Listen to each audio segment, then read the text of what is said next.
Bodily illness is not an obstacle to purity of heart, provided we give the body what its illness requires, not what gratifies our desire for pleasure.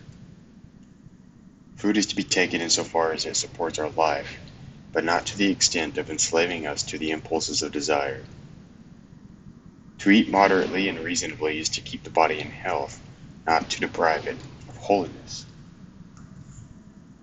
A clear rule for self-control handed down by the Fathers is this: stop eating while still hungry and do not continue until you are satisfied.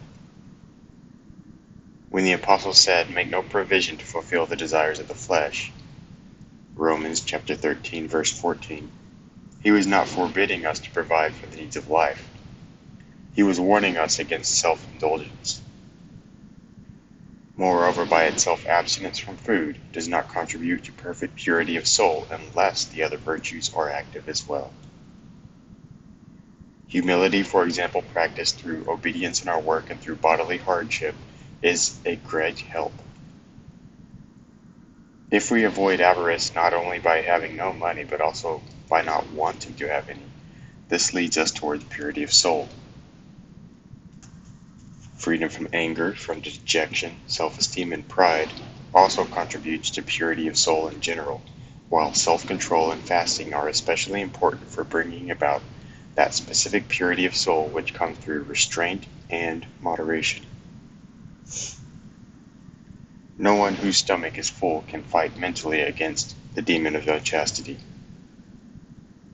Our initial struggle, therefore, must be to gain control of our stomach and to bring our body into subjection, not only through fasting, but also through vigils, labors, and spiritual reading, and through concentrating our heart on fear of Gehenna and on longing for the kingdom of heaven. St. John Cassian now writes about on the demon of unchastity and the desire of the flesh. Our second struggle is against the demon of unchastity and the desire of the flesh, a desire which begins to trouble man from the time of his youth. This harsh struggle has to be fought in both soul and body, and not simply in the soul, as is the case with other faults. We therefore have to fight it on two fronts. Bodily fasting alone is not enough to bring about perfect self-restraint and true purity. It must be accompanied by contrition of heart, intense prayer to God, frequent meditation on the Scriptures, toil, and manual labor. These are able to check the restless impulses of the soul and to recall it from its shameful fantasies. Humility of soul helps more than everything else, however, and without it no one can overcome unchastity or any other sin.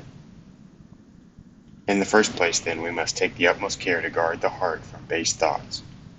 For according to the Lord, out of the heart proceed evil thoughts, murders, adulteries, unchastity, and so on.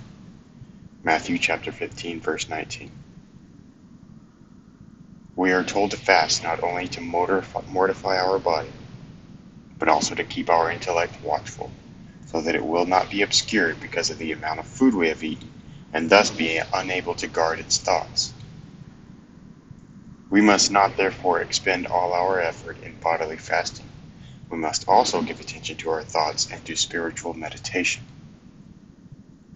since otherwise we will not be able to advance to the heights of true purity and chastity.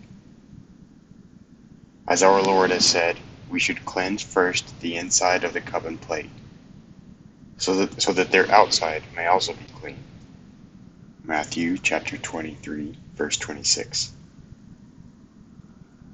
If we are really eager, as the Apostle puts it, to struggle lawfully and to be crowned, 2 Timothy chapter 2, verse 5, for overcoming the impure spirit of unchastity, we should not trust in our own strength and ascetic practice, but in the help of our Master, God.